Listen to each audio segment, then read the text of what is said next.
Hello, bonjour à toutes et à tous, j'espère que vous allez bien. Évidemment, moi ça va très bien, puisque je sais pas, deuxième fois de l'année ou troisième fois sur les 2 dernières années, bref, c'est pas un événement qui arrive tous les jours, mais un pilote français a été recruté dans une académie de F1, et pas n'importe quel pilote français, puisque j'en fais la propagande depuis pas mal de temps, depuis plus de 2 ans désormais, donc j'en suis évidemment très content. On va en parler, évidemment, on va pas parler que de monsieur Jules Caranta qui rejoint le Red Bull Junior Team, on aura aussi évidemment d'autres sujets, on aura le week-end de Frégap, qu'on n'a pas vraiment débriefé puisque j'ai pas trouvé le temps car je cours un peu partout en ce moment. Et on a aussi le week-end qui arrive, tout simplement. Il y a la F2 qui revient, il y a la Fréca encore une fois, et il y a aussi la F4 France. Il y a aussi d'autres choses, les championnats du monde de karting, l'Euro 4, la F4 espagnole, il y a le frère d'Oli Berman qui arrive. Il y a des trucs comme ça, donc on en parlera un peu à la fin du live. Red Bull, la fameuse académie anti-française. Ah bah oui, évidemment. Alors je sais plus si c'était en réaction à quel tweet, mais oui, il y a quelqu'un avec qui j'ai interagi sur Twitter qui avait dit que ouais, Red Bull, de toute façon c'est connu, c'est prouvé, ils sont anti-français. Ah, bizarre. Bizarre, parce que bon, alors je suis d'accord qu'évidemment on a tous été un peu traumatisés par le traitement de Pierre Gasly, mais euh, les gars, ils ont quand même recruté Sébastien Bourdet, Jean-Henri Vergne, Pierre Gasly, plus récemment Isaac Adjar, Enzo Dellini, et là on a Jules Caranta désormais. Bon, et donc évidemment c'était un commentaire qui a été sorti avant la signature de Jules Caranta, enfin avant l'annonce de Jules Caranta, mais quand même, enfin je veux dire, s'ils étaient anti-français, ça se saurait un peu. Et puis l'un des gros pontes de Red Bull, enfin même plusieurs, il y a Guillaume Roquelin, il y a comment il s'appelle, Pierre Vacher. Bon, ça fait beaucoup pour des anti-français quand même. Bref, en tout cas heureusement que Red Bull est là et ils font beaucoup plus pour les jeunes pilotes. Ils font beaucoup plus pour les jeunes pilotes français que d'autres académies. On passe le bonjour à Alpine, on passe le bonjour à Sauber. Bon, écoutez, on va passer évidemment directement au petit PowerPoint que j'ai évidemment prévu. Donc voilà, on va faire la preview du week-end. Dans cet ordre-là d'ailleurs, parce qu'on va d'abord parler de la Freca pour faire un peu la transition, vu que il y a eu le week-end précédent, la Freca c'était un peu limite le seul championnat qu'on suit intensément en tout cas. T'as intérêt à faire un diapo sur Woodstock. Ben écoute, non mais s'il est bien ton Patrick Woodstock, il est champion de Formule régionale américaine, certes. Mais sinon, je t'avoue qu'on va pas beaucoup en parler. Avant de passer directement à la preview du week-end, on est bien évidemment obligé de revenir sur, sur les différentes actualités. Évidemment, je suis obligé, donc je suis obligé. Ça commence directement par Jules Caranta. Euh, euh, T'as cramé ton déjeuner à 18h36, ton déjeuner. Ok, d'accord. J'espère que t'es en décalage horaire et que t'es pas en France, mais ok. Bref, on est obligé de parler de monsieur Jules Caranta, nouveau pilote Red Bull Junior. Bon, si vous me suivez sur Twitter, si vous me suivez sur un peu partout, vous savez que j'ai énormément parlé de Jules Caranta, que j'en parle depuis pas mal de temps. J'en parle depuis pas mal de temps, hein, Jules Caranta, puisque déjà en karting, il m'avait fait très forte impression. D'ailleurs, il y a un TikTok qui va venir peut-être dans la soirée ou peut-être demain matin. Un TikTok sur qui est Jules Caranta plus précisément. Mais voilà, c'est un gars que j'ai découvert il y a à peu près 2 ans, quand il a commencé à faire vraiment des très grosses perfs à l'international. Je me suis dit, ah, il y a un truc intéressant. Puis j'ai entendu... est-ce qu'on peut parler de harcèlement à ce niveau-là? Ah non, désolé. Je pense que c'est toi qui as dit le commentaire sur Red Bull qui est anti-français, je crois. Je- désolé, mais je suis désolé pour. Enfin, si je ne dis pas de bêtises, je suis désolé, mais c'est pas des. Voilà, il y a beaucoup trop de preuves pour dire. Enfin, on peut pas dire que Red Bull est anti-français. Mais j'espère que tu l'as pas trop mal pris, mais voilà, il y a quand même beaucoup de preuves, quoi. Beaucoup de preuves qui vont dans mon sens. Je dis pas qu'ils sont pro-français, mais en tout cas, ils recrutent pas mal de pilotes français quand même. Donc, on peut pas dire qu'ils sont anti-français. Et du coup, ils vont financer les carrières de Isaac Adjar, d'Enzo Deini, de Jules Caranta. Ça fait quand même beaucoup. Euh, Ah bah je croyais, ton pseudo, ok, je croyais que ton pseudo était lié ressemblait à celui qui avait dit ça. Non, mais évidemment, j'en parle beaucoup en début de live, comme ça, parce que ça fait partie des actualités, promis. On va pas parler que de ça, mais évidemment, bah voilà, je suis content, j'en parle depuis 2 ans de Jules Caranta. Euh, Caranta et Rivera chez Campos en Eurocup 3 ou RS en Freca. Ça, c'est très intéressant. C'est très intéressant. Honnêtement, Caranta, ça va aller en Freca, normalement, a priori. Voilà, je pense pas que la F3 soit dans les plans. Même si, voilà, je vais essayer de creuser un peu le sujet, parce que je vais être dans le paddock de F4 France à Dijon-Prenois. Euh, si du style Rainmaster, peut-on dire que Caranta est le Overtake Master? Ouais, le Move Maker, le Move Maker Master, je sais pas. Enfin, voilà, en tout cas, c'est vraiment celui qui sait faire les différences, et ça, j'en suis vraiment très, très, très. Enfin, quelque part, le fait qu'il aille dans l'Académie Red Bull, c'est l'Académie qui me surprend le moins. Voilà, je me rappelle, il y a très longtemps, tard, l'époque de discussion avec les parents de Pierre Gasly, où il disait que Red Bull avait été séduit par la façon dont Pierre Gasly dépassait en Formule Renault Eurocup. On a les exemples aussi de Isaac Hadjar qui a séduit Red Bull avec le dépassement à Barcelone sur Gabriel Mini sur des frécas. À l'époque, il n'y avait même pas de push to pass, c'était ultra dur de dépasser.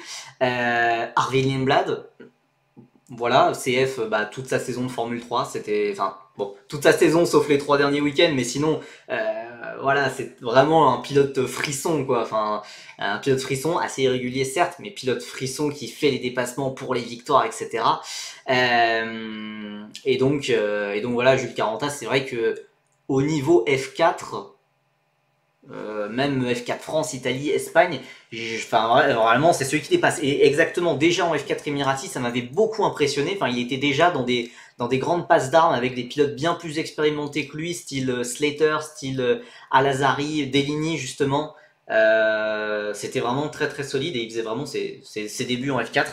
Donc voilà, très très heureux pour lui. Maintenant, bon, souvent, quand il y a des signatures dans les junior teams en cours de saison, moi, je sais que souvent, il peut y avoir un petit contre-coup. Hein. On l'avait vu avec Isaac Hadjar en 2021.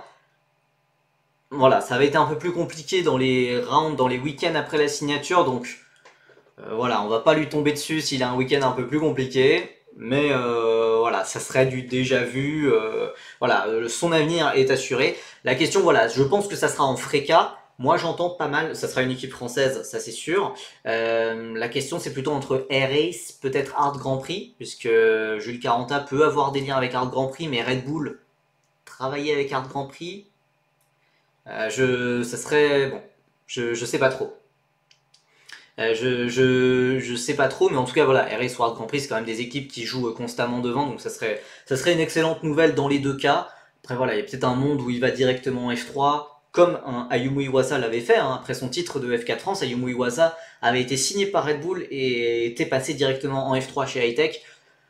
Voilà, je pense pas que ça va arriver. Je pense pas que ça va arriver, mais voilà, il y a aussi d'autres pilotes qui ont été signés en même temps, comme Ernesto Rivera, qui a aussi fait des très bons débuts en F4 Espagne. Pas aussi brillant, je pense, mais c'est le meilleur pilote compos, si je ne dis pas de bêtises. Actuel 5ème. Je le connaissais pas, hein. Il a fait que du karting en Amérique du Nord, il a jamais roulé en Europe, si je dis pas de bêtises. Donc je le connaissais pas, je l'ai découvert pendant l'hiver, et c'était très intéressant. Donc, le voir dans une académie, je suis chaud. Je suis chaud. Rocco Coronel aussi, bah, c'est un pilote qui a eu, donc fils de Tom Coronel, et qui a fait pas mal de très beaux résultats en championnat d'Europe de karting, sur la scène internationale en karting de manière générale. Et il y a un pilote libanais qui a été signé, Christopher Fegali, que je ne connaissais absolument pas. Bon, écoutez, il a dû impressionner, hein, il a dû impressionner lors des tests, parce que voilà, Red Bull a organisé un peu un concours, un programme au volant d'F4 ou d'ancienne GP3 pour déterminer les meilleurs pilotes. Donc voilà, c'est ces pilotes-là qui se sont distingués. Voilà, voilà. Christopher vient de chez moi. Ah, on a un Libanais dans le chat, c'est rare. Il rapporte du budget et c'est le fils d'un athlète Red Bull. C'est le fils de qui? Dans quel sport? Parce qu'après, voilà, ses résultats n'avaient pas l'air non plus, enfin, absolument, il n'était pas non plus complètement à la rue, mais il n'y avait rien de très transcendant, quoi. Donc voilà, écoutez, très très heureux pour Jules Caranta. Voilà, je pense que là, ça se jouera plutôt en Africa entre RS, entre Hard Grand Prix. Moi, ce que j'espère au fond de mon cœur, c'est qu'il fasse la fin d'année en Freca, qu'il fasse la dernière manche. Vu que je vais à Monza en plus, a priori, ça m'arrangerait pas mal, j'avoue. Euh, c'est le pilote le plus prometteur du Moyen-Orient depuis des années. Ok. Bah, j'en ai pas entendu parler, désolé, mais surtout que je m'étais un peu intéressé à toute la scène karting de la zone Moyen-Orient, Afrique du Nord, mais du coup, son père est champion de drift et de rallye. Ok, et bien écoutez, my bad. My bad. Bon, voilà, on va voir ce que ça va donner. Il a l'âge hein, pour passer en F4. Il a l'âge pour passer en F4, donc pourquoi pas, voilà, il pourrait passer dès l'an prochain. Évidemment, alors par contre, Biron Bagdi qui n'a pas été signé, c'est un crime. Biron Bagdi d'ailleurs, qui est passé juste devant Dorian Pain au classement. Voilà, je dis ça parce que à chaque fois qu'on parle de la Freca, il y a toujours quelqu'un qui fait un truc sur Dorian Pain qui est derrière Biron Bagdi. Dorian Pain était repassé devant grâce à la disqualification d'Ugo Chukwu pour infraction technique au Castellet. Et malheureusement, Nandabout Biron Bagdi est de nouveau repassé devant. Bref, on s'égare un peu. Ouais, c'est toujours toi. C'est toujours toi de toute façon pour parler de Biron Bagdi, c'est sûr. Bon, évidemment, il y a un gros bordel qui s'est passé cette semaine et qu'on attendait pas trop, qu'on attendait peut-être pas aussitôt en tout cas. Zach O'Sullivan a été remplacé par Luke Browning chez Williams pour la fin de saison de Formule 2 chez Hard Grand Prix. Donc, pour être honnête, j'avais entendu ça, j'avais entendu une vague rumeur qui disait qu'O'Sullivan pourrait peut-être pas finir la saison, mais je pensais pas que ça allait être aussitôt, car on rappelle, il va y avoir une pause de 2 mois entre Bakou et la prochaine manche au Qatar, à Losail. Donc je me suis dit, bah, les remplacements, ça va s'effectuer durant cette période-là. Mais non, la saison de F3 est finie, elle est finie depuis Monza, depuis 10 jours. Et du coup, les pilotes de F3 sont libres, et du coup, bah, voilà, on les met directement dans le bain et on les prépare pour la saison prochaine. Zach O'Sullivan qui perd son futur en F1 à cause de la mauvaise ART de cette année.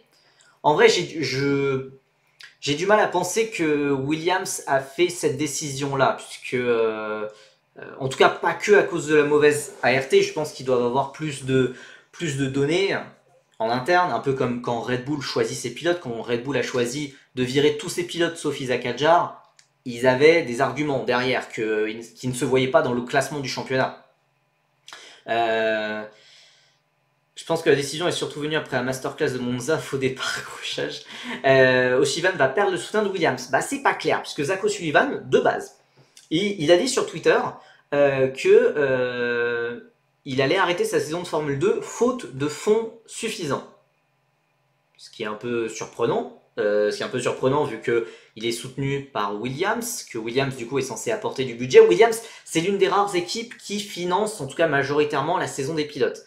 Il finance évidemment pas 100%, mais donc du coup c'était assez surprenant. Contrairement voilà à Alpine, à Ferrari, ou voilà pas mal d'académies comme ça qui se sont transformées au cours des dernières années où il faut payer pour faire partie de l'académie.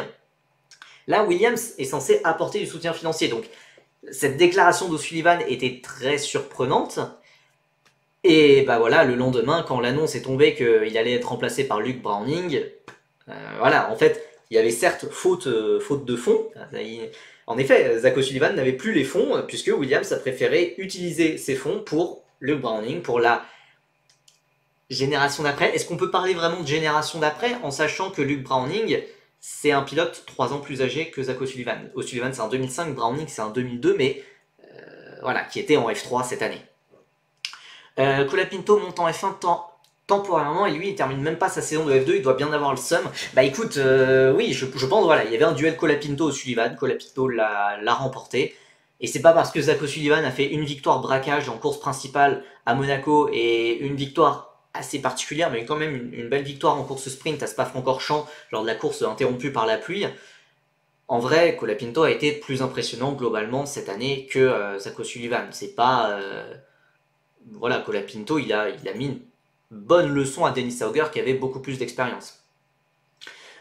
Tu disais déjà l'an passé que Colapinto avait plus impressionné que O'Sullivan en F3 l'an passé alors qu'il avait fini devant. Ouais.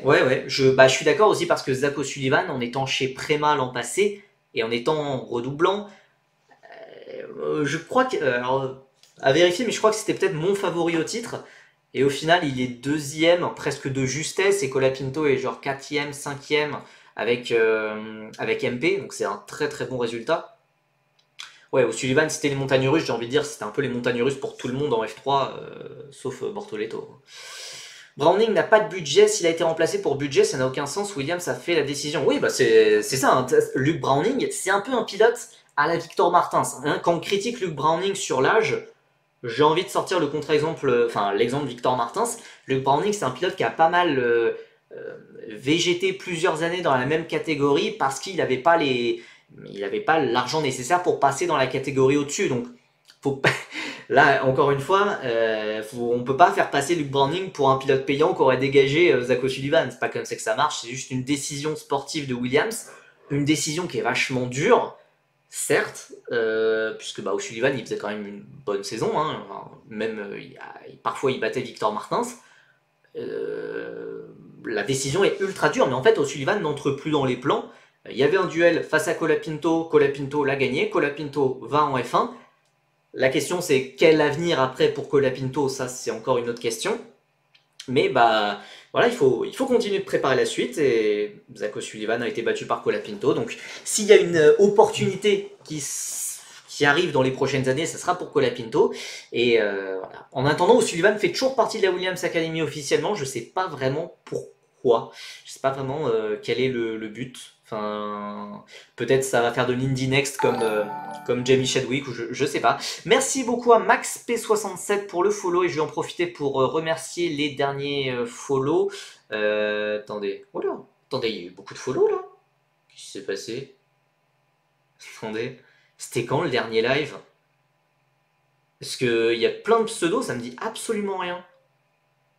Wow. Bah, en tout cas, dans le doute, merci à donc Mai 12 mai, Théo LTD, Tiver69, Etaville, Luxury37, Yoler, Pascaligno, Sulten, importateur de N-War, M8 Waddell et Irad pour son prime il y a 10 jours. Voilà.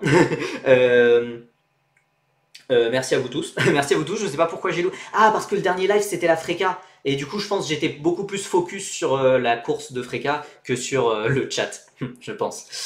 Bon, excusez-moi, excusez-moi pour ce en retard. Est-ce que Colapinto peut revenir en F2 après avoir fait 9 Grands Prix en F1, genre légalement? Ouais, y a pas de souci. Y a pas de souci. Hein. Romain Grosjean, il est bien revenu en F1 après.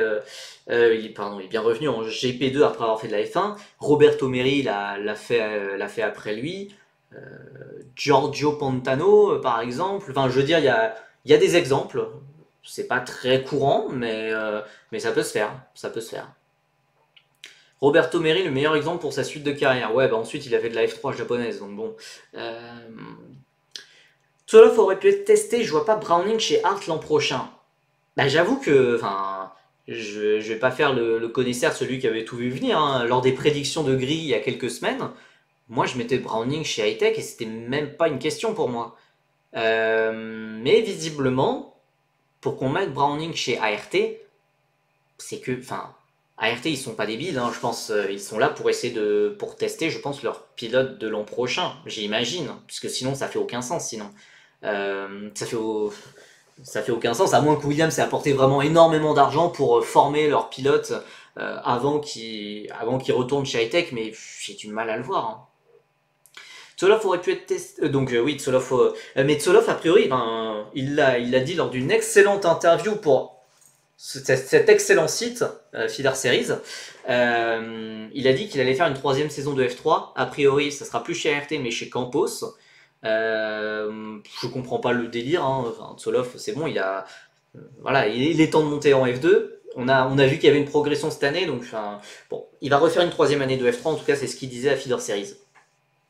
Quel futur pour Colapinto en 2025? Ouais, bah c'est pas évident à voir. Moi, je le vois bien réserviste Williams, un peu le troisième homme, toujours dans l'ombre un peu, derrière Albon et Sainz. Et ouais, moi je le vois chez. Moi, je le vois revenir en F2, puisque bah sinon il fait quoi? Est-ce qu'il, enfin, Il pourrait faire que troisième pilote, mais le souci c'est qu'en 2026, il risque aussi d'être sur le banc de touche, puisque Albon et Sainz c'est jusque fin 2026, donc je sais pas trop. En formule de promotion, les pilotes payent leur saison en entier au début de l'année ou c'est en plusieurs fois, ça dépend. Ça dépend, il y en a qui payent course par course. Il y en a qui payent course par course, d'autres qui payent en début d'année. Ça dépend. Bizarre de revenir en F2 après la F1, bah faute d'opportunité. Après on va voir, hein, si Colapinto il se révèle dans les grands prix qui arrivent, on sait jamais, hein, chez Sauber il y a une place encore libre.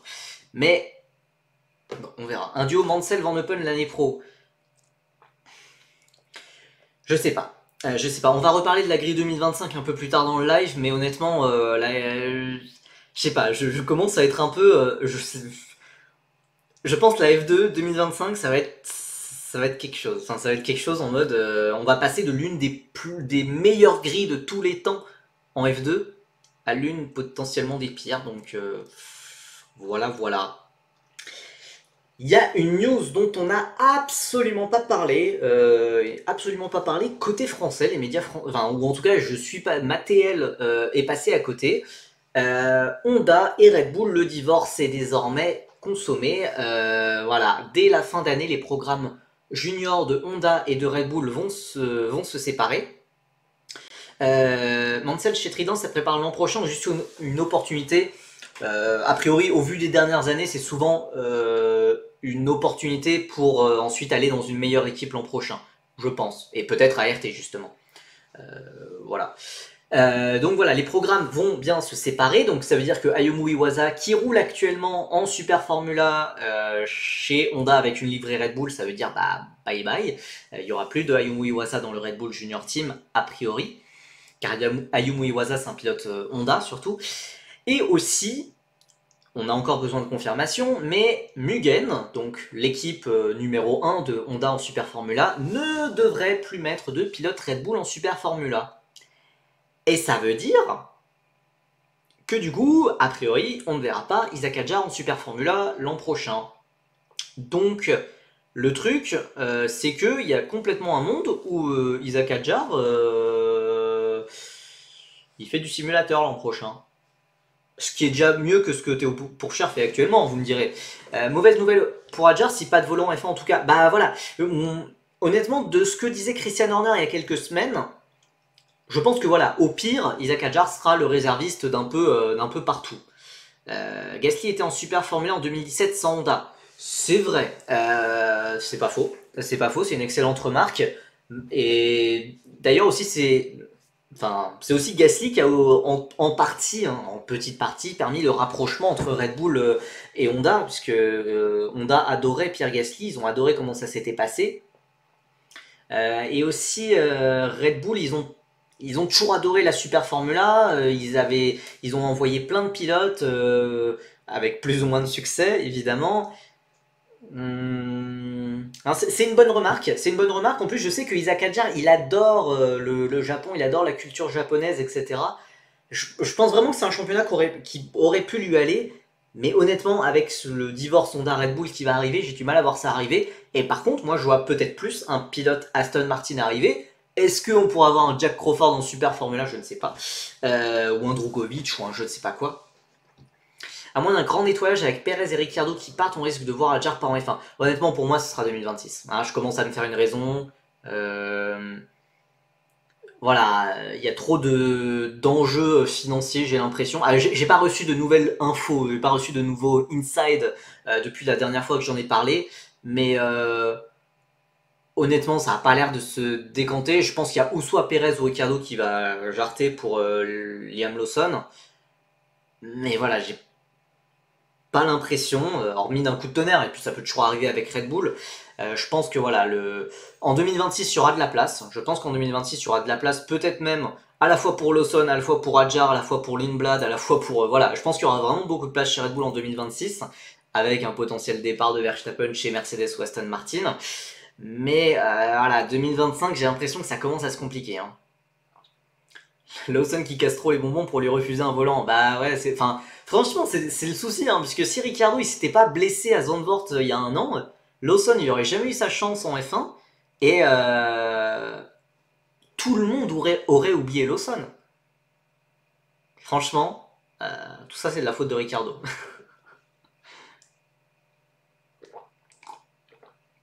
Le problème c'est que Horner ne veut plus de jeune pilote de la filière Red Bull. Non. Non, c'est juste que Horner il veut son équilibre.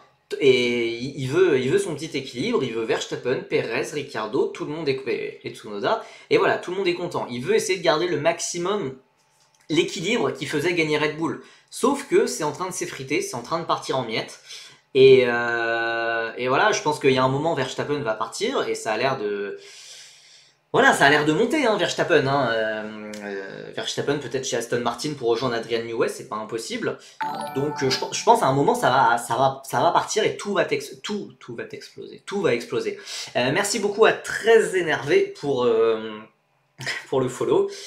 Là on est sur un équilibre sacrément instable. Bah ouais, c'est un équilibre.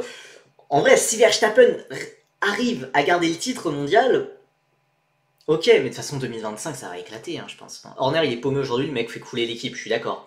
Je suis d'accord, et pour moi il faudrait du 109, il faudrait renouveler. Mais là, Red Bull est en train de faire n'importe quoi. Merci à De Westbrook 28 pour le follow. Mais ça va dans le mur.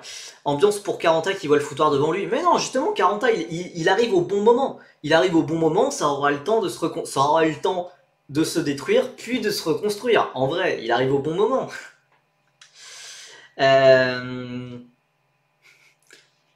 Donc bon, écoutez, on verra ce que ça donne.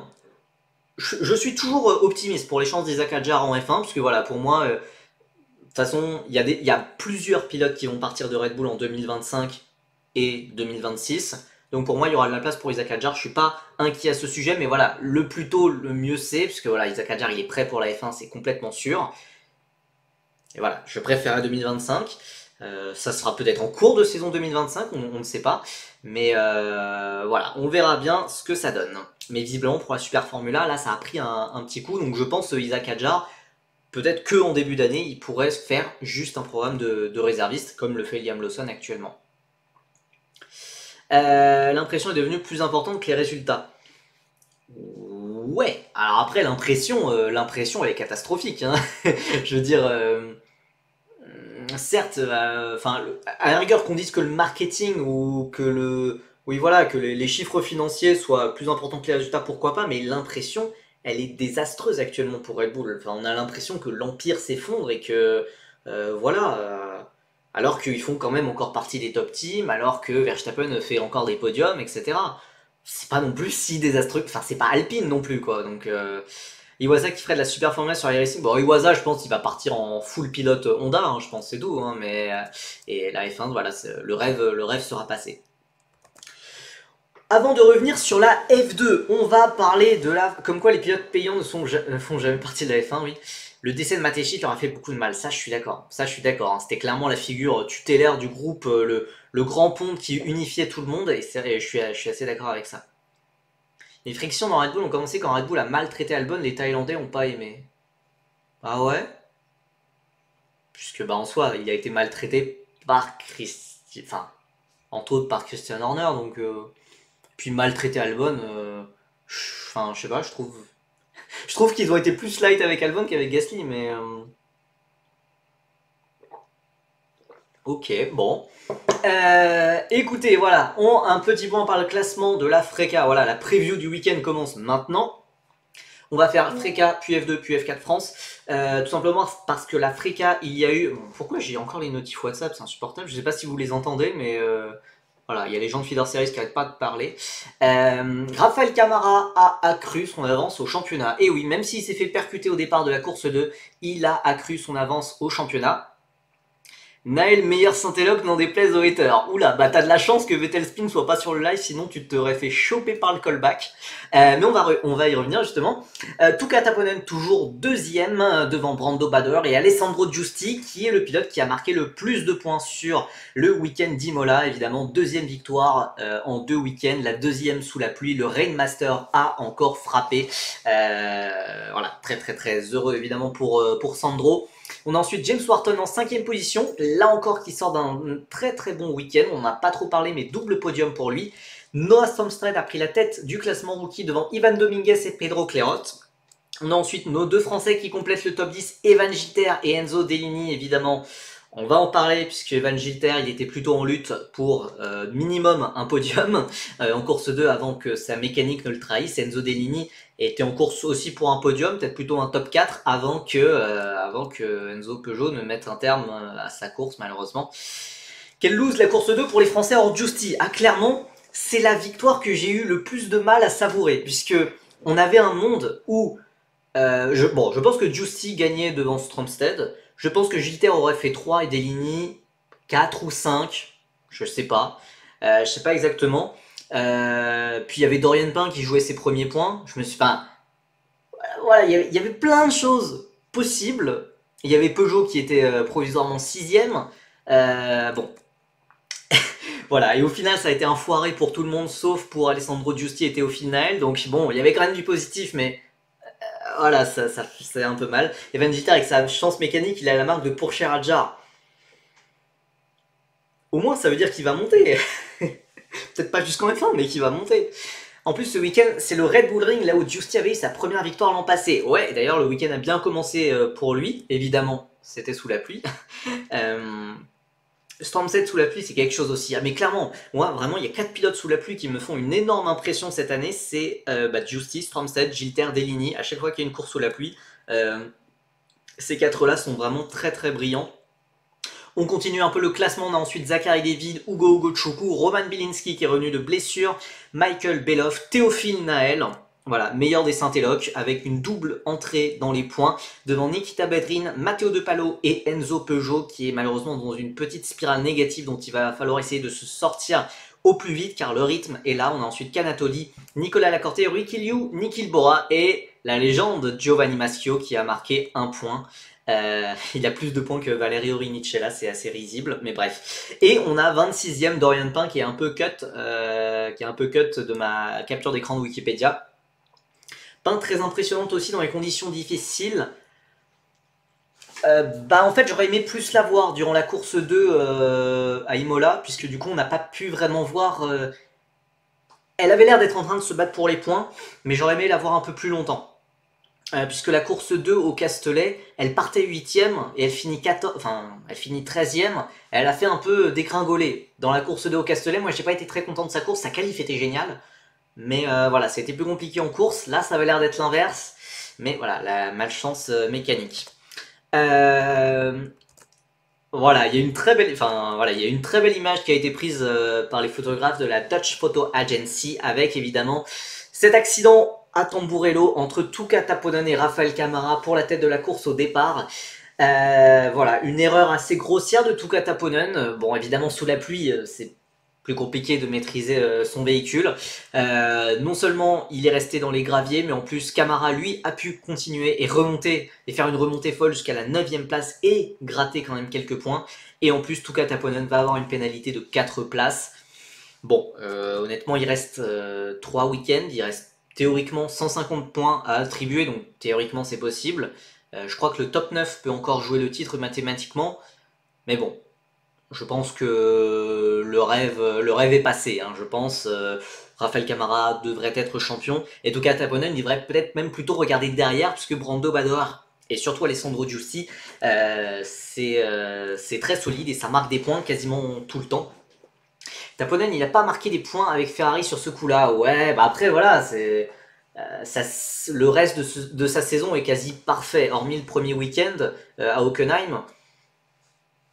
Franchement, voilà, sa saison reste un top incroyable. Enfin, il fait une saison géniale, Tuka Taponen, mais voilà, c'est pas parfait, évidemment. Ça reste sa première saison en Formule régionale. Bon, ce sont des choses qui arrivent. Bjorn Bagdi incroyable, 12ème aux 2 courses, les vrais fans de Freca ne sont pas surpris. Mais en vrai, c'est bien ce qu'il fait en plus, Bjorn Bagdi. Hein. C'est vraiment pas mal. Hein. Je pense que être P1 ou P2 dans ce championnat qui est hyper relevé, oui, c'est déjà bon. Il devrait être chez ART en F3 sans problème. Oui, j'ai pas trop de doutes là-dessus. Je pense qu'il a sa place en F3. Je pense même peut-être qu'il a déjà signé. Donc, c'est pas très grave, mais en attendant, voilà, le titre, je pense qu'il peut faire une croix dessus. Évidemment, il y a un pilote français qui nous a fait rêver pour le deuxième week-end d'affilée, c'est Alessandro Giusti.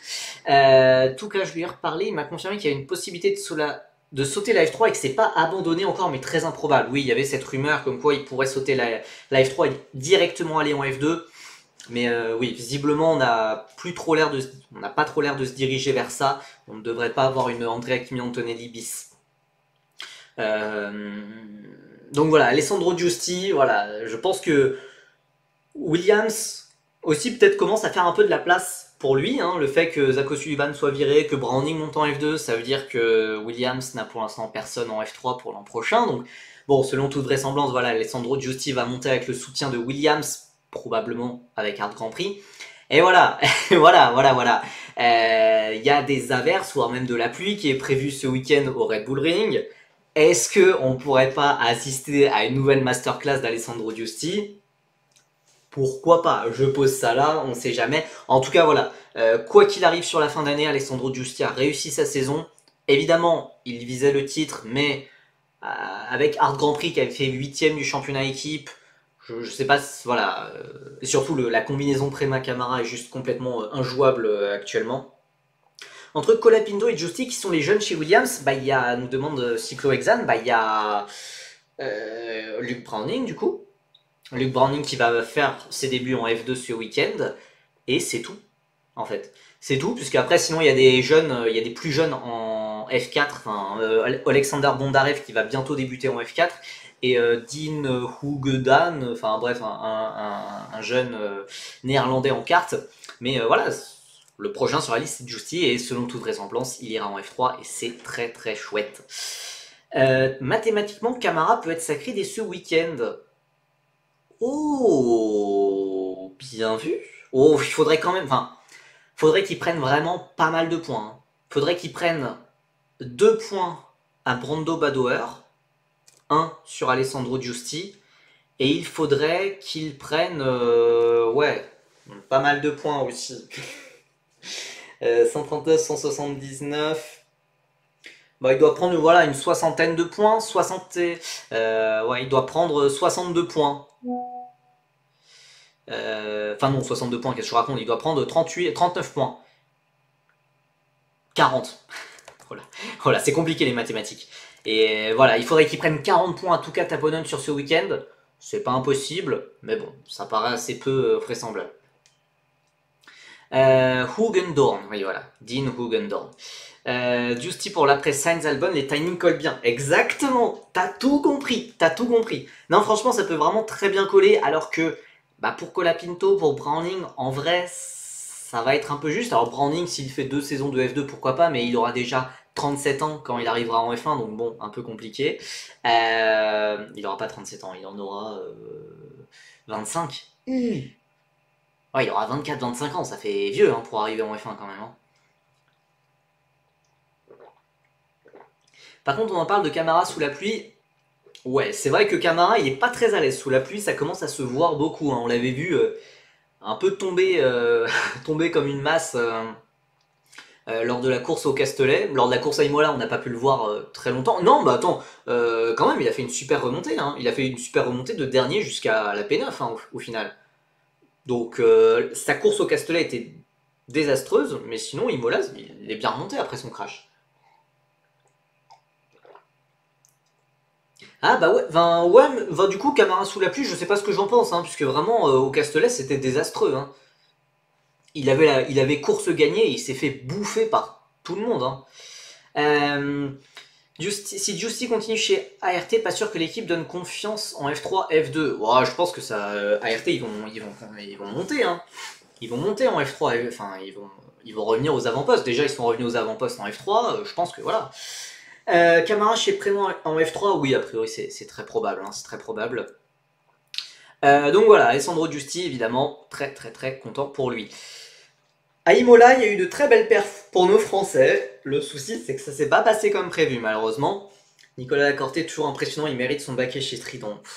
Franchement, quand ça va être annoncé, Moi, ce que je comprends pas, c'est que dans les interviews, Prema, il porte des lunettes et pas derrière son casque. Ouais, il y a pas mal de pilotes qui sont comme ça. Hein.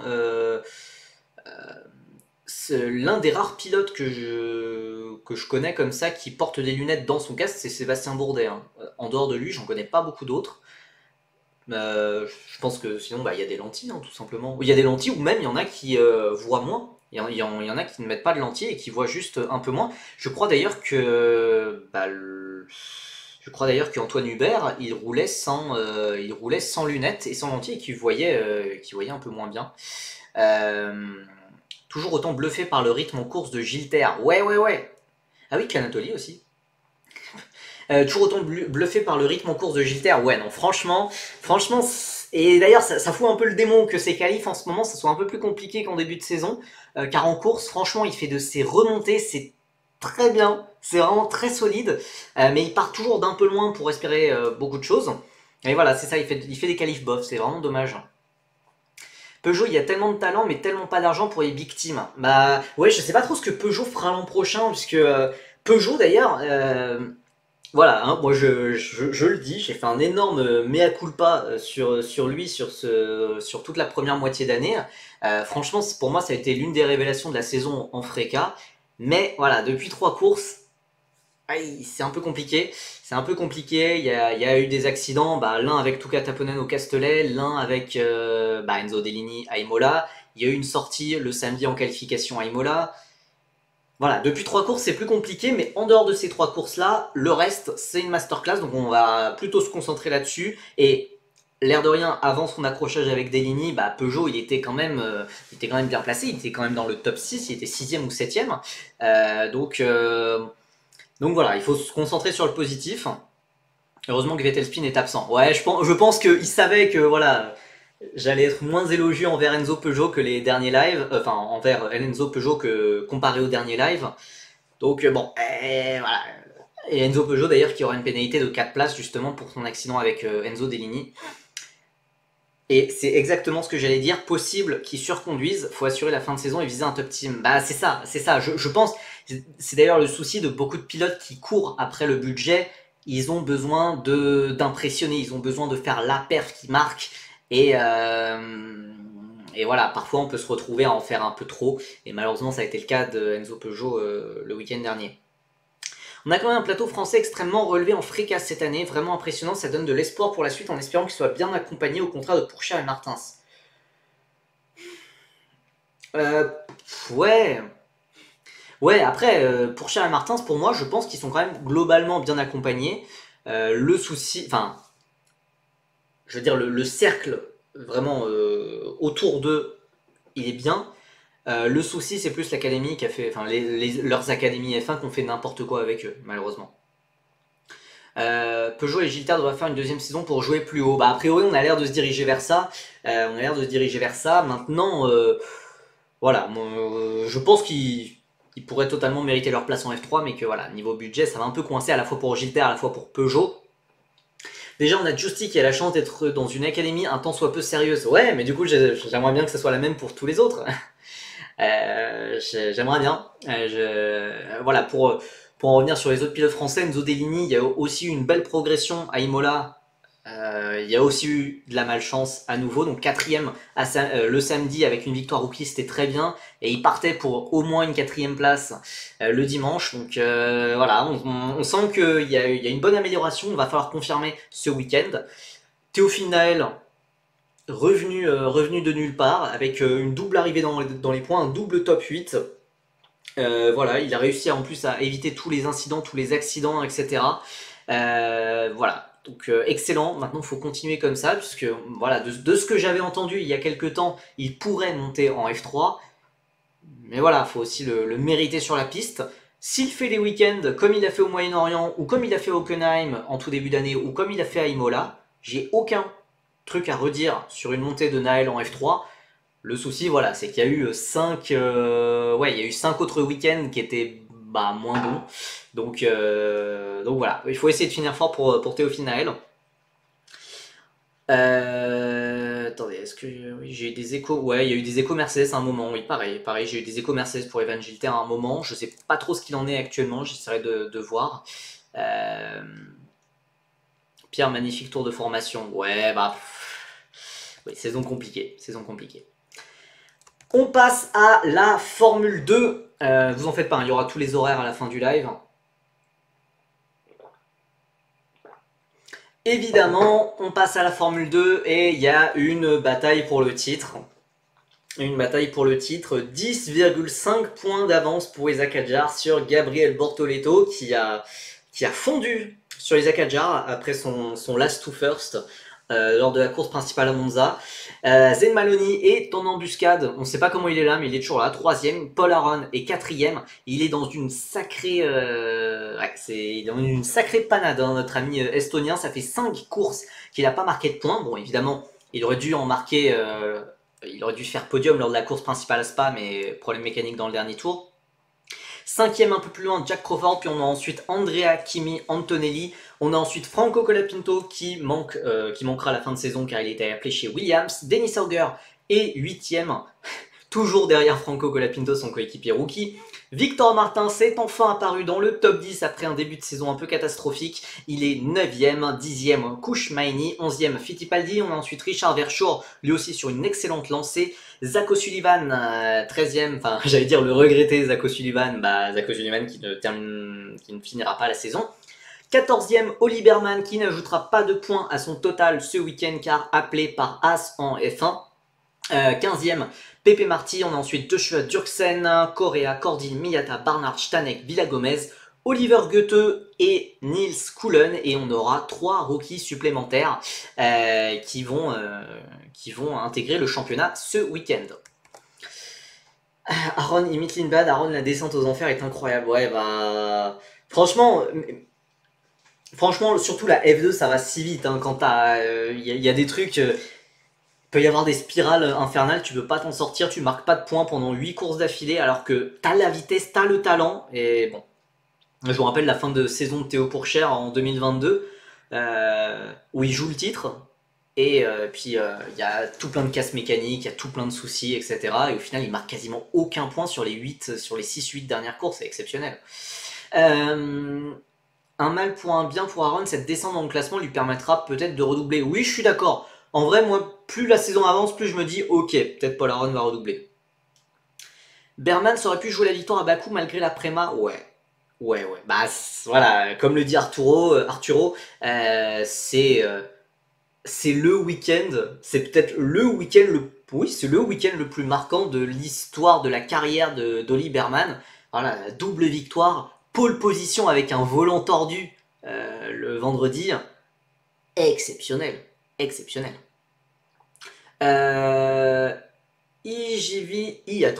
Igiv qui nous demande donc l'année prochaine 2 Français chez Red Bull en Freca. J'espère que Red Bull conservera Enzo Dell'Igny, mais pour moi Enzo Dell'Igny a besoin de plus de performances marquantes comme il l'a fait à Imola pour garder son siège. Pour moi c'est pas forcément complètement assuré. Mais voilà, j'espère que on aura à la fois Dell'Igny, à la fois Caranta. Et voilà, j'espère que les deux se croiseront pas trop en piste, parce que sinon la saison va être bien stressante et je sais pas si leur amitié va tenir. Même question que pour Mansell, du coup, Mini chez Prema, plan pour 2025 ou opportunité? Mini Prema l'année prochaine, a priori oui. Je pense, franchement, au vu de...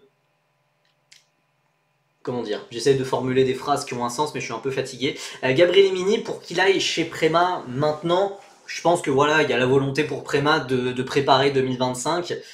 Voilà, c'est un pilote, ça a été le meilleur pilote de Prema en F3. C'est logique qu'il monte. Voilà, le plus logique serait qu'il monte, qu'il reste avec Prema, hein, qui est une équipe qu'il connaît bien.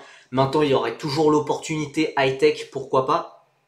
Ça sent bon Mini Beganovic pour 2025? A priori, non. Beganovic, ça va partir du giron Prema. Ça va partir de chez Prema. Je ne sais pas pour quelle équipe, mais ça va partir de chez Prema.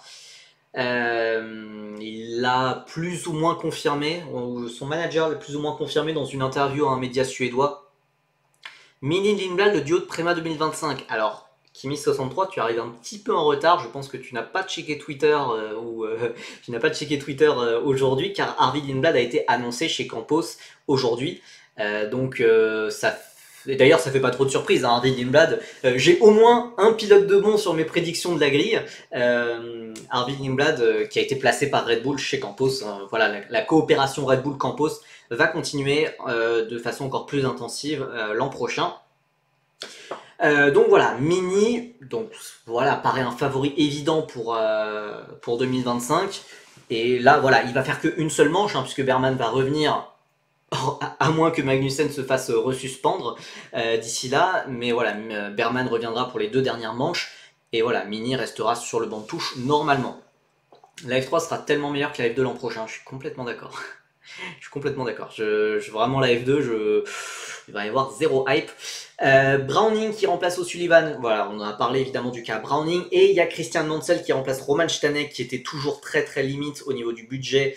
Voilà, on savait que ça allait partir à un moment, c'est parti. C'est Christian Mansell qui le remplace. Voilà, pour Christian Mansell, souvent, voilà, quand il y a des équipes comme Trident, comme X, comme machin, enfin, voilà, les équipes du fond de grille qui mettent des pilotes en fin d'année, qui changent de pilote en fin d'année, voilà, ça veut rarement dire qu'elles vont titulariser ce pilote-là l'année d'après. Donc voilà, Christian Mansell, c'est un pilote qu'on peut vraiment voir chez ART. Hein. Je sais pas si ça va se faire. Martins ne va pas rester en F2 en plus apparemment. Bah, faut savoir. Faut savoir. Faut savoir, parce que j'avais entendu dire que peut-être qu'il pourrait faire une 3e année, chose qui n'aurait absolument aucun sens, on est tous d'accord là-dessus. Mansell chez Rodin, oh pourquoi pas. Oh, ça serait sympa. Moi je suis chaud. Mansell chez Rodin. Goethe, évidemment, 7ème de F3 cette année, va toujours remplacer Colapinto, ça pour toute la fin d'année. Mais voilà, on a toute la promo F3 2024 qui est libre de tout engagement après la fin de saison de F3 qui arrive. Donc ça, c'est très très bien. Il y a Fornaroli, premier, qui a été signé chez Invicta pour 2024. Lindblad, qui a fini 4ème, qui a été signé chez Campos pour l'an prochain. Et voilà, c'est tout, c'est déjà pas mal. C'est déjà pas mal. Il mérite une académie F1, mais là c'est trop tard. Ouais, et puis je pense pas qu'il ait le profil pour une académie F1 et il a pas je l'adore, mais je pense pas qu'il ait le caractère d'un pilote de F1 ou je pense qu'il est un peu trop gentil, ou il est un peu trop relâché ou décontracté, je sais pas, j'ai du mal à le voir dans une académie de F1. J'ai du mal à le voir dans un championnat aussi professionnel. Mais je pense que vraiment, il sera un excellent pilote pro. Il est trop coolman pour être en F1, je suis complètement d'accord. La rumeur qui commence à grossir, du coup, pas de français en F2 l'an prochain, bah si, alors voilà, il y a peut-être Victor Martins qui pourrait rester, et peut-être Sami Mektounif aussi. Voilà, Bortoleto peut-être en route vers la F1. Bon, évidemment, il y a eu cette remontée à Monza complètement folle, bien aidé par la safety car, évidemment, mais quand même, c'est assez phénoménal. Il est en tête de liste, voilà, a priori, hein, selon ce que disent les différents médias, il est en tête de liste de Sauber pour 2025, et en vrai, bah... Alors évidemment, Antoine, oui, j'ai pas encore regardé la vidéo d'Antoine, mais il a fait une vidéo sur le sujet Sauber, selon lui, Bortoleto est favori, et bah... J'avais pas vu la vidéo, mais je suis malheureusement d'accord avec lui. Ah, salut Vettel Spin. Salut Vettel Spin. On a parlé de toi. On a parlé de toi un peu plus tôt. C'est plus dommage pour Pourchère qu'il méritait pour Bortoleto. Ouais, c'est un peu ça. Franchement, Bortoleto, pour moi, il mérite complètement sa place en F1. Il a montré une énorme progression sur ces dernières années. Il fait peu d'erreurs. Bon, il y a évidemment cette erreur en qualification à Monza. Il y a aussi cette erreur en course principale au départ où il accroche Isaac Hadjar à Bahreïn. Explique-toi. Non, mais en vrai, j'ai été gentil. J'ai été gentil, mais on a juste dit que voilà, pour Enzo Peugeot en ce moment, c'était un peu compliqué, qu'il était dans une spirale où il y a eu 3 courses où il a été impliqué dans divers accidents, accrochages, etc. Mais que la vitesse était là. Donc la vitesse était là. Mais bon, bref. Si je vois Pourchère à Bakou, je recommence à rêver. Honnêtement, ayez pas vos espoirs trop. D'ailleurs, Pourchère, il le dit bien, j'ai pas d'argent à mettre sur la table. Alors que Bortoleto, voilà, il peut être le premier pilote brésilien depuis Felipe Massa. Enfin, je veux dire en tant que titulaire, parce que Pietro Fittipaldi, on s'en fiche un peu. je pense qu'il serait le premier pilote titulaire en F1 depuis Felipe Massa. Voilà, le Brésil, c'est un marché énorme pour... Ah, Felipe Nasser. Ouais, mais attends, ouais, Massa... Ah, Massa Nasser, ils ont arrêté en même temps. Ok. Il était dans l'avion, sa story à tout à l'heure. Ouais, je l'ai vu la story. Mais ouais, ouais. Bon. On a déjà un Argentin, pas de besoin de Brésilien aussi. Ouais, mais justement, écoutez, si à un moment les deux s'accrochent, et imaginez les deux fanbases qui s'affrontent, on va bien s'amuser. Massa arrêté en 2017, Nasser en 2016. Ouais, c'est bien ce qui me semblait. Massa, c'était le dernier. Donc bon, voilà, Bortoleto, il a des arguments financiers, il a des arguments sportifs. Enfin voilà, sa saison de F2, elle est pas parfaite, ok, mais voilà, c'est quasiment indiscutable qu'il mérite la F1. Voilà, voilà, je suis un peu. C'est triste évidemment que Théo Pourchard n'ait pas sa chance, mais voilà, faut que Intermarché mette du cash. Ouais, je sais pas ce qu'il fout Intermarché, mais au bout d'un moment, faut se bouger, hein. S'il faut faire 20 au mitard pour avoir défendu Colapinto Corsiam contre les Brésiliens, je le fais. Bon, écoutez, moi, Bortoleto, je trouve qu'il mériterait sa place et je préfère vraiment largement qu'il y ait voilà, du 109 plutôt qu'on ait une nouvelle année de Valtteri Bottas et que bah voilà, Valtteri Bottas il fait une bonne année, ok, mais bon, il n'y a rien d'enthousiasmant. L'équipe en elle-même n'est pas enthousiasmante, hein. La moyenne de leurs arrêts au stand, j'ai vu passer la stat, c'est 6 secondes. La moyenne de leurs arrêts au stand, rendez-vous compte. Voilà, je pense qu'il faut faire, voilà, pour cher, et voilà, il faut essayer de passer à autre chose, il faut qu'il trouve un volant rapidement ailleurs. Voilà. Bottas égale Hülkenberg au moins, bon. Alors, dans l'entièreté de leur carrière, je pense pas. Je pense que Bottas est très sous-coté sur sa période Mercedes, mais actuellement, oui. Hülkenberg, c'est excellent ce qu'il fait. Voilà, en plus, Bortoleto, c'est un pilote, je pense, qui peut être dégagé par Audi assez facilement aussi, si besoin, s'ils veulent placer une pépite ou je sais pas. Mais voilà, enfin, pour pas mal de raisons, je pense voilà, Bortoleto, ça peut faire sens. Ça peut faire sens, sportif, financier, etc. Et voilà, il y a une petite partie de moi qui sera quand même heureux, parce que voilà, il le mérite, mais bon, bah, il y a une grande partie de mon cœur qui sera un peu brisée pour Théo Pourchère, mais bon. Voilà, voilà. Bortoleto, il peut faire une piastrie quand même. Ouais, ça serait pas du tout la même impression quand même. Je suis ok pour qu'on dise que Bortoleto mérite autant que Théo Pourchère, ok, pourquoi pas, mais Bortoleto face à Piastri, je pense qu'il faut doser. Il faut doser quand même, il n'a pas du tout été aussi impressionnant que Oscar Piastri. Euh, Au moins il est heureux Théo Pourchère. Ouais, c'est vrai qu'il a l'air heureux hein, dans ses stories Insta avec sa meuf, mais bon, bah... voilà quoi. Adjar, Martins, bon, je savais pas trop quoi dire hein, sur cette diapo, je voulais juste en parler rapidement. Voilà, faut essayer de terminer cette partie de la saison en beauté, puisque la prochaine manche c'est dans 2 mois. Donc peut-être qu'il y a pas mal de décisions autour de la F1 qui seront prises d'ici là, pas mal de décisions. Je pense à un Victor Martins autour de la Formule E, peut-être chez Nissan, peut-être autour du Wake, etc. qui vont être prises. Voilà, il faut essayer de finir en beauté. On a parlé de Pourchère, petit point Adrien David. Et Adrien David, il a fait sa rentrée à Sciences Po. Il entre en 3e année de Sciences Po. Voilà, la carrière de député RN est toute tracée. Euh, Vas-tu parler du crack Antonelli qui va rouler sur des circuits qu'il connaît pas à part Abu Dhabi? Alors c'est marrant que tu parles de ça. Alors j'allais pas spécialement en parler, mais en plus il a déjà roulé à Losail. Et Sami Mektounif nous l'avait révélé quand on l'avait invité en live, mais Andrea Kimi a déjà roulé à Losail. Ouais. Ouais. D'ailleurs, Fenestras arrête le sport auto, qu'est-ce que tu racontes? Qu'est-ce que tu racontes, Zancri? Oui, oui, il a déjà roulé en test, pas en course, évidemment. Alors, Zancri, si tu fais référence au fait que Sacha Fenestras a changé sa bio pour enlever Formule E avec Nissan, je pense que c'est juste parce qu'il va aller dans un autre championnat. Hein. Oui, oui, j'ai vu son tweet, mais pour moi, c'est plus peut-être un retour en Super Formula, on l'a entendu, mais pour moi, c'est plus en train de teaser, il est en train de teaser une annonce. Hein. Il est pas en train, il va pas teaser sa retraite. Il a 25 ans.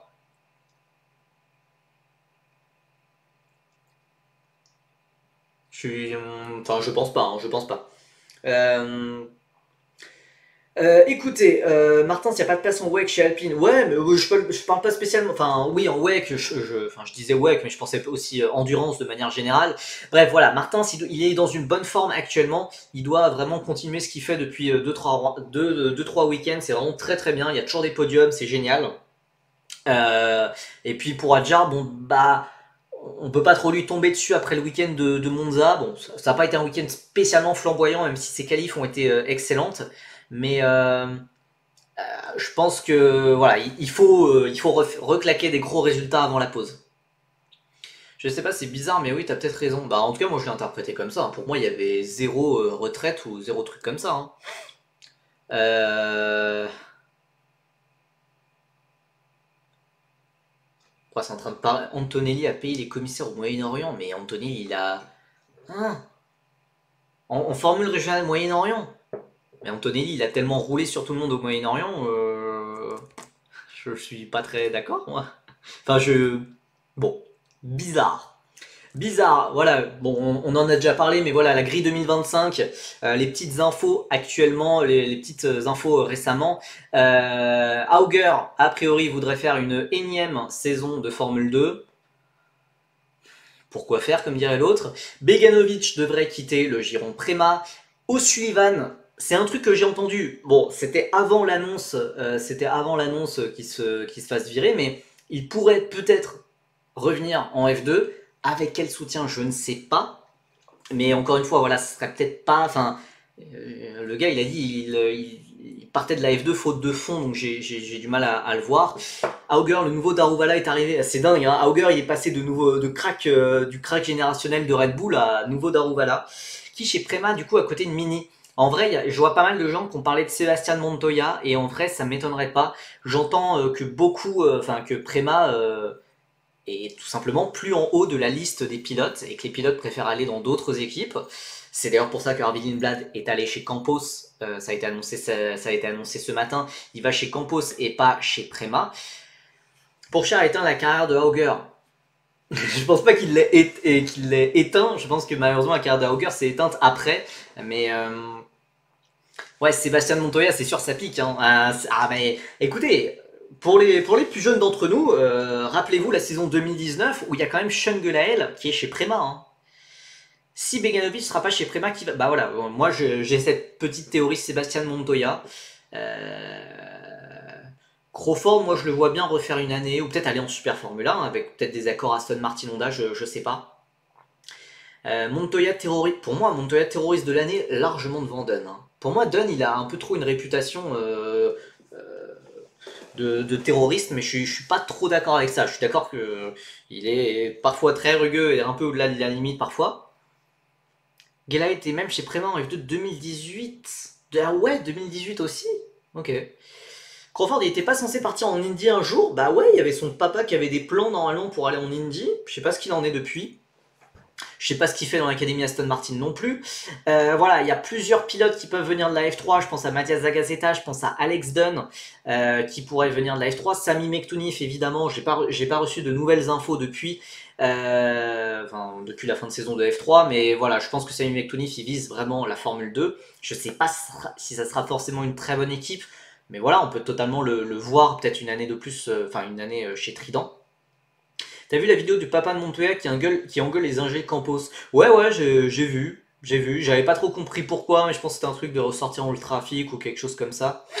Euh, ouais, Dunn, Zagazeta, Mektounif. La question, voilà, c'est Victor Martins. Est-ce qu'il va encore faire une année de F2? Quel serait l'intérêt? Pourquoi Alpine lui paierait? Pourquoi dépenser des millions? Au fait, Zagazeta, il est dans quelle rumeur? Alors, je sais pas exactement. J'ai entendu parler de lui très vite fait, hein, chez Rodin, chez Trident. Mais ça pourrait aussi être pour de la F3. Mais voilà, c'est pas super clair. C'est pas super clair. Mais Zagazeta, évidemment, bon, hein, c'est Marty toujours avec Red Bull chez Campos, ça c'est la grosse question. C'est une question qu'il y a sur le groupe WhatsApp de Feeder Series à peu près tous les jours en mode mais Marty il fait quoi? Bah on sait toujours pas. Donc ouais, Zagazeta peut-être X, hein, il a pas déjà roulé avec X, enfin ou avec un truc similaire, peut-être avec PHM, Genzer, etc. C'est un peu les mêmes équipes. Hein. Euh, Arden, ouais, il avait roulé chez Arden. Il va falloir que le père se rende compte que son fils n'a pas son niveau. Ouais, malheureusement, bah, c'est difficile hein, pour les papas d'être complètement objectif parfois. Hein.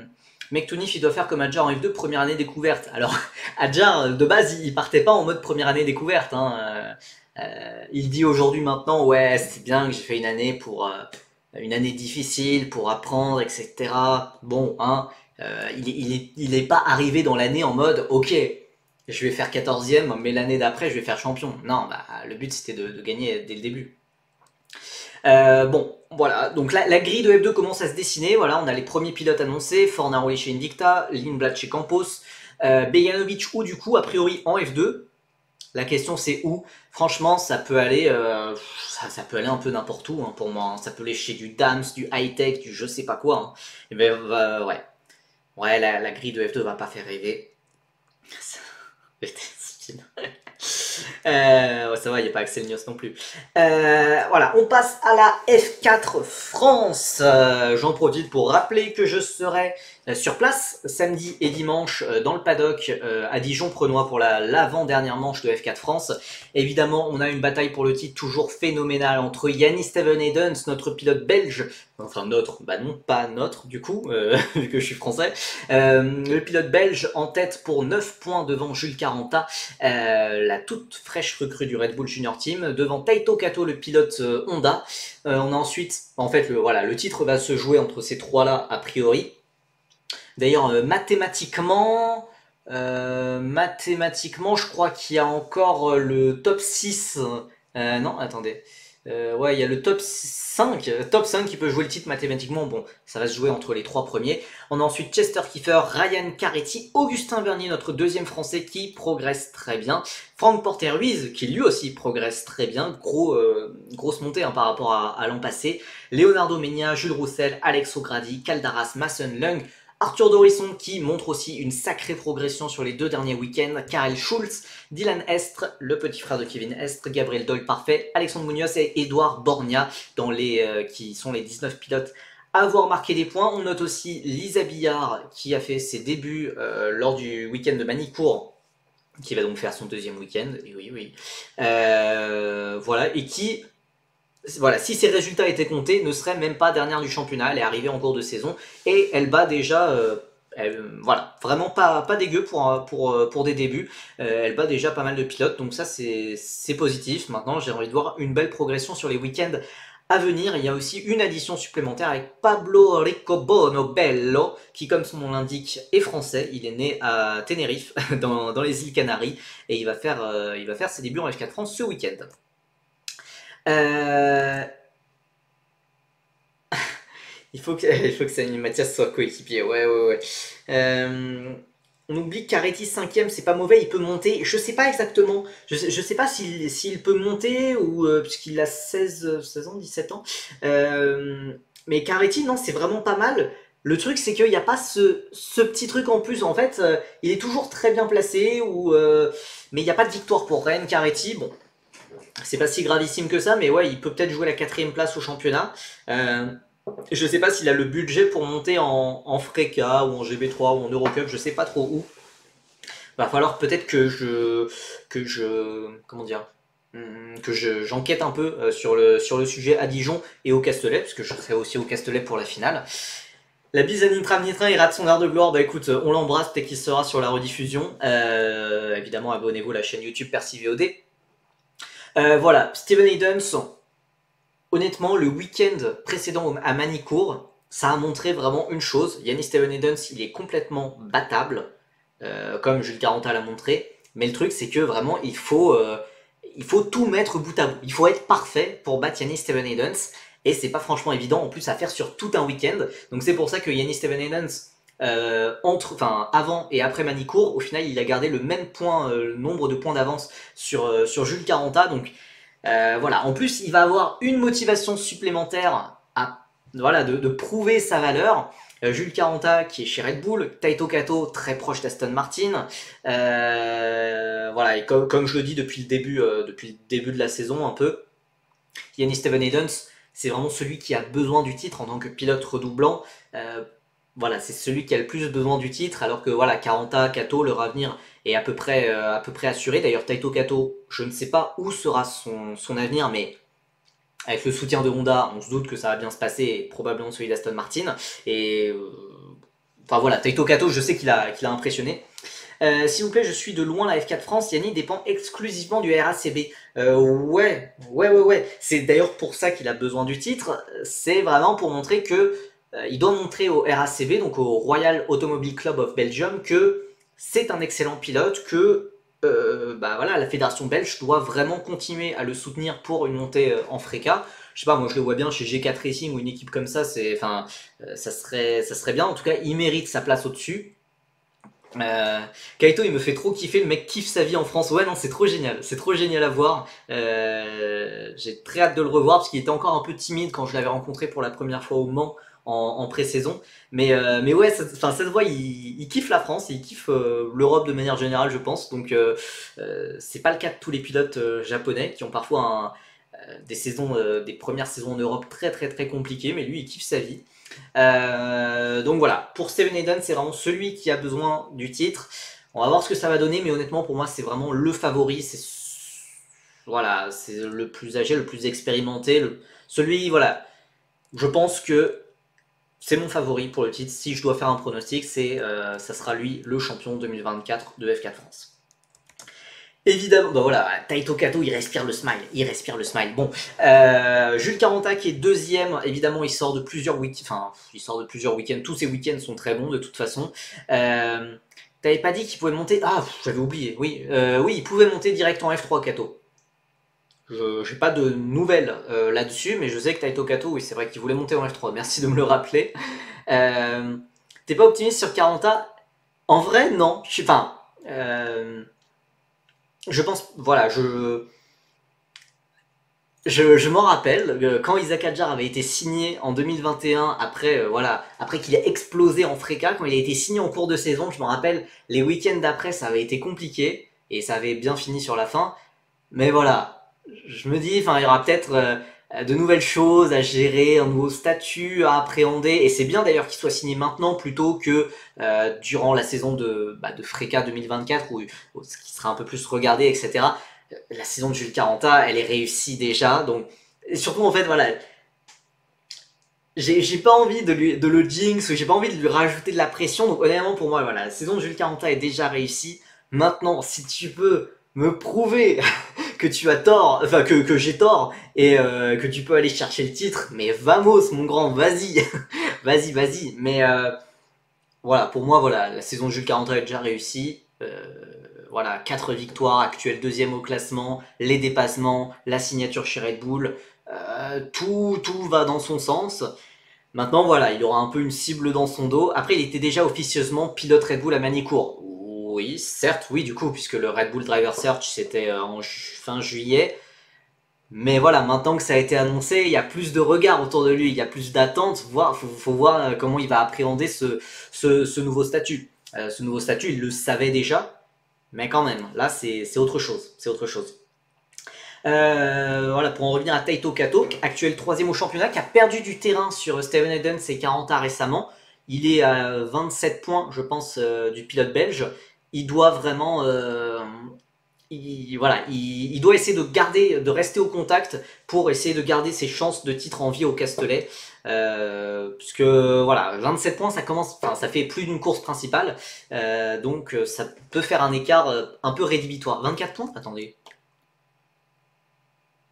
24 points, my bad. 24 points, ça fait quand même beaucoup. Ça fait quand même beaucoup. Maintenant, voilà, 2 week-ends de la fin, c'est pas grave. À un week-end de la fin, après voilà, Evan Gilter nous a prouvé qu'un écart de 32 points avant d'entrer dans le dernier week-end pouvait être remontable. 28 points, pardon. De 28 points pouvait être remontable, donc c'est pas non plus complètement rédhibitoire. Je savais que t'allais réagir. Évidemment, c'est le retour à Dijon-Prenois. Moi, ça va être la première fois que je vais aller sur ce circuit. Et c'est la première fois depuis 2018 que la F4 France va aller sur ce circuit. La deuxième fois depuis 2007. C'est Jean-Éric Vergne qui s'était imposé en 2007. Caio Colette avait été vainqueur en 2018. J'ai fait un peu de recherche parce que je regardais pas trop la F4 France à cette époque. Il y avait une petite polémique sur les pneus où il y avait des pilotes qui avaient le droit à des pneus, avec des pneus neufs, etc.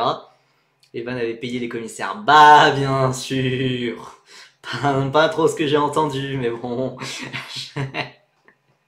Pas trop ce que j'ai entendu, pas dans ce sens. Bref, voilà. Donc j'ai vraiment hâte de voir ce que ça va donner Dijon. C'est un circuit très old school. Enfin, évidemment, Dijon, dans l'imaginaire collectif, c'est très connu pour les batailles entre René Arnoux et Gilles Villeneuve. Oui, voilà, avec quel argent exactement, parce que de toute façon, Gilter et Peugeot, ils sont un peu dans la même situation. Hein. Ils sont un peu dans la même situation financière, donc clairement, c'est pas le genre à dépenser de l'argent supplémentaire. Bref, on s'égare un peu. Voilà, ça va être week-end découverte pour moi à Dijon, donc très hâte de voir. Et Tespin, t'es bien serein, hein. T'es bien serein et je pense que t'as qu'une version des faits, donc tu parles un peu trop, je pense. Alors, peut-être pas un SDF, hein, de toute façon, quand on dit qu'un pilote est pauvre en sport auto, ils sont pas pauvres, hein, les pilotes. Ils sont pas pauvres, mais quand même, ils jouent un peu sur le fil, hein, quand même. Là, pardon, hop là, je me suis un peu perdu dans mes onglets. Bah écoute, sois très serein, moi je ne serais pas à ta place. Il y a aussi d'autres championnats, on commence à s'approcher de la fin du live. L'Euro 4, la F4, la pseudo F4 européenne qui a une grille un peu famélique hein, comparée à la F4 espagnole, voire même la F4 française. Parmi les pilotes à noter, on a les débuts de Thomas Berman. On a les débuts de Thomas Berman, le petit frère d'Oli Berman, a priori pas le même talent que son grand frère, hein, pas le même palmarès en karting. Il va faire donc ses débuts en monoplace chez Hightech, donc week-end assez chargé hein, pour la famille Berman. Pas grand chose à dire, on s'en fiche un peu de ce championnat pour être honnête, il n'y a même pas de Français engagés, ça donne même pas de points de super licence, c'est pas reconnu par la FIA, donc on va passer un peu dessus rapidement. La F4 espagnole reprend et sort de sa pause estivale avec Kino Lazari, toujours leader du championnat devant une ribambelle de rookies, Mattia Colnaghi, vainqueur en titre du volant Richard Mille, Maciej Gladish, Lucas Flucha, Ernesto Rivera, autre recrue du Red Bull Junior Team. J'avoue que j'ai pas trop suivi la F4 espagnole cette année. Ça a l'air d'être très irrégulier les performances de chacun. Donc j'ai hâte de voir comment ça va continuer sur la suite de la saison. Alazari toujours en discussion pour la F3 chez MP. Toujours en discussion pour la F3 chez MP. Ouais. Ouais, je crois, oui. Oui. La F4 espagnole, enfin voilà, Alazari paraît le favori assez clair. En plus, c'est un pilote redoublant, mais voilà, ça dépend. Est-ce que Colnaghi, Gladish peuvent jouer vraiment devant? On verra. Un Emirati qui prend un titre, une première. Alors non, je pense qu'il y a... attends. Je vais aller un peu vérifier. Mais peut-être il y a moyen qu'il y ait des pilotes Emirati qui aient déjà gagné genre comment ça? En F4 Emirati, peut-être justement, ou en F4 saoudienne, ou des trucs comme ça. J'avoue que là, comme ça, il n'y en a aucun que j'arrive à sortir de tête. Parce que Kino Lazari n'était pas passé loin du titre cet hiver. Non, il n'y a aucun Emirati qui a gagné la F4 Emirati. Attendez. La F4 saoudienne, c'est qui a gagné? Federico Al-Rifai. C'est un pilote Emirati. Bon, là, il y a... Ok, bon, hein, voilà. Un Emirati, donc voilà, bon, c'était la F4 saoudienne, bon, pas exceptionnel. Surtout que, bon, il ne méritait pas forcément ce titre. Mais bref, on s'égare un peu. Il y a aussi le championnat du monde de karting. Ce que j'aime avec les Émirats, c'est qu'ils investissent dans le sport auto. Tous les pays, enfin les pays du Moyen-Orient commencent à investir dans le sport auto, mais ils suivent en fait l'exemple. Ils suivent l'exemple petit. Attendez, qu'est-ce que j'ai modifié là? Fenêtre d'alerte. Oui, on va remonter ça. Tous les pays du Moyen-Orient commencent à suivre l'exemple des Émirats Arabes Unis, qui sont le premier pays du Moyen-Orient à avoir vraiment investi très tôt. Et ils n'ont pas que investi dans un Grand Prix de F1, comme l'a fait Bahreïn, ils ont investi aussi dans la formation de pilotes, etc. Et ça commence à porter ses fruits aujourd'hui, avec notamment Kino Lazari en tête de gondole. Bon, voilà, il y a le championnat du monde de karting. Je vous avoue que cette année, je suis pas très hype par le championnat du monde de karting, car simplement ça se passe en Grande-Bretagne. Loin de moi l'idée de faire une discrimination anti-anglaise, mais en fait, ça fait que c'est une piste, le PFI, qui est très peu utilisée par les pilotes français, italiens, belges, etc. Tous les pilotes du continent européen, ça roule pas en Grande-Bretagne. Donc, voilà, et il y a eu une manche de préparation le week-end dernier au Champions of the Future, et voilà, les Britanniques ont écrasé le week-end. Donc voilà, je sais pas si ça sera super représentatif, mais puisque en Italie, enfin quand les années précédentes, quand ça se passe en Italie, quand ça se passe en France, etc., bah on n'a pas cette domination britannique. Mais là, le champion du monde sera probablement britannique. Et bah j'avoue que ça perd un peu de son intérêt, ça perd un peu de sa hype, le championnat du monde de cartes. Donc voilà, Joe Turney sera très probablement le grand favori, Joe Turney du haut de ses 22 ans. Voilà, il y a forcément des pilotes qu'on va surveiller, mais j'y crois vraiment pas pour le titre. Pour moi, ça va vraiment être pour un Britannique. Les débuts de Dries Van Langen, donc le pilote belge, le jeune pilote McLaren dans la catégorie OK, dans la catégorie des grands. Il a fait ses débuts lors de la manche de préparation, ça s'était bien passé avec une 6ème place finale, mais bon, voilà, je le vois pas jouer la victoire. Thibaut Raymakers, d'ailleurs Thibaut Raymakers, j'ai essayé de me renseigner un peu, il se pourrait qu'il pourrait faire une nouvelle saison de karting, parce qu'il serait peut-être un peu, peut-être pas forcément complètement prêt physiquement à faire le passage à la F4. Voilà, c'est ce que j'ai compris. J'ai besoin de trouver un peu plus de confirmation, mais Thibaut Raymakers pourrait refaire une année en karting avant de passer à la F4. Par contre, le français Louis Iglesias, ça a priori ça va être sa dernière course de karting. Il est quasiment 100% focus sur le volant Richard Mille, qui est peut-être la chance de sa vie. On rappelle Louis Iglesias, dont le parrain sportif est Charles Leclerc, et Louis Iglesias qui a très récemment, qui a remporté le week-end dernier le marathon Jules Bianchi. On pourrait dire du coup de son grand parrain, je ne sais pas si ça peut se dire, hein, en l'hommage de son grand parrain Jules Bianchi. Il était dans l'équipe, voilà, Louis Iglesias était dans la même équipe que Charles Leclerc, et voilà, ça a fait victoire bien évidemment. Quel pilote de karting pourrait-on voir chez Prema en F4 Italie l'année pro? En F4 Italie, je sais pas. En F4 Italie, bah Bondaref, peut-être Salim Hanna, un pilote colombien qui est chez Prema aussi. Fionn McLaughlin, aussi recrue du Red Bull Junior Team. Mais d'ailleurs, j'ai dit F4 Italie, mais je sais pas, F4, peut-être une autre F4, peut-être britannique, peut-être. Ouais. Donc, globalement, là, voilà, il faudrait que j'ai une liste un peu plus complète de noms de pilotes. Oui, bah non, même à la française, hein, Fionn, il y a 2 N. 2 N, tu prononces Fionn. Hein. Ça parlait pas d'Andrea Dupé à un moment? Ouais. Voilà, comme je l'ai dit sur Twitter, j'ai l'impression que ça pourrait peut-être refaire une année encore en plus en karting. Après voilà, Andrea Dupé et Andy Consani d'ailleurs, avec Louis Iglesias, sont 3 des 6 finalistes du volant Richard Mille, qui se passera début octobre pour avoir une place gratuite en F4 espagnol. Donc si Andrea Dupe ou Dupé, je sais jamais, gagne le volant Richard Mille, il ira en F4 espagnol. Mais je sais pas, Louis Iglesias me paraît avoir un tel avantage, en plus il l'a déjà fait l'an passé, etc. Moi je suis parti de Twitter, j'en peux plus de ces réseaux. Bah écoute, oui. Bah après moi c'est là où je suis le plus actif, hein. C'est là où j'ai le plus grand monde de ma communauté, quoi. Donc voilà. Mais Andrea Dupé, je pense, c'est ou soit ça gagne le volant Richard Mille, ou soit ça refait une année de plus en karting, de ce que j'ai compris. Les débuts de Perceval Wolf en F4. Vaut mieux pas, je pense. Voilà, et enfin, voilà, tous les horaires. D'ailleurs, je pense que le tweet... le timing est fou. Le timing est fou, je pense que le tweet avec les horaires va sortir dans à peu près 4 minutes. Je crois que je l'ai programmé à 20h. Voilà, tous les séances d'essai, toutes les qualifs, etc. Alors, j'ai pas mis la F4 espagnol, j'avoue, parce que ça rentrait pas. J'ai dû faire des choix au bout d'un moment. Voilà, on rappelle décalage horaire avec l'Azerbaïdjan, donc tout ce qui est F1, F2, ça sera un peu plus tôt que d'habitude. La F2, les qualifications sont donc à 13h au lieu de 15h ou 16h. Les qualifications de F4 France à 15h20. Voilà, moi ce week-end je vais le passer à Dijon-Prenois pour la F4 France, voilà, ne vous attendez pas à de live où on fera des reacts à la F2 ou un streaming de la Freca, ça va pas se faire.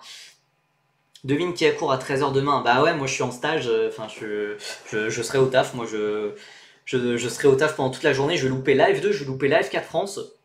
Bon, voilà. Un petit point GB3 avec les débuts de Slater le week-end dernier. J'ai complètement oublié. Ouais, j'avoue que j'attendais un peu mieux. J'attendais un peu mieux de Freddy Slater. Ça a été ok, mais pas non plus si exceptionnel que ça. Top 5, top 6, je crois qu'il n'y a pas eu de podium. Hey, FCB Noah 7, il y a eu autant de PowerPoint, de diapos sur Woodstock que sur Freddy Slater, en vrai.